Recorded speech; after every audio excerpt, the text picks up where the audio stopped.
आला सुरेंद्र चौधरी ने उन लोगों पर सख्त हमला किया जो कह रहे हैं कि मुंतखब हुकूमत के पास बहुत महदूद इख्तियारात है। उन्होंने कहा कि मुंतखब हुकूमत के पास पूरी ताकत और ट्रेलर है जिसका मुजाहरा कठुआ और जम्मू में हो चुका है। उन्होंने कहा कि गुड गवर्नेंस को यकीनी बनाना है।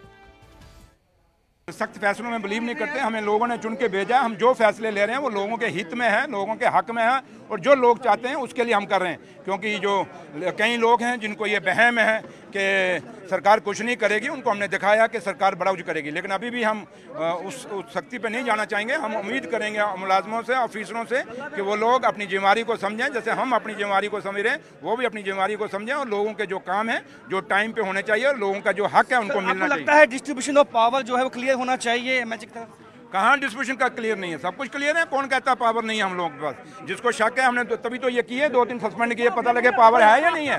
तो आगे किस तरह से आपकी रणनीति रहेगी इसमें? और भी जो सरकारी मुलाजिम है जो यहाँ पे गवर्नेंस की बात होती है, आप उनको क्या हिदायत दें? क्या हमने गुड गवर्नेंस देना है। लोगों ने हमें जिस मकसद के लिए हमें जिताया है उस मकसद के लिए हम चल रहे हैं। हम किसी के दुश्मन नहीं, ना कोई हमारा दुश्मन है। हम सबको बराबर लेके चल रहे हैं। तो लिहाजा हमारी कोशिश यही रहेगी कि हम यही उम्मीद करेंगे मुलाजमों से, जैसे हम अपनी अकाउंटेबिलिटी लोगों को दिखा रहे हैं, आप भी अपनी अकाउंटेबिलिटी लोगों को दिखाइए।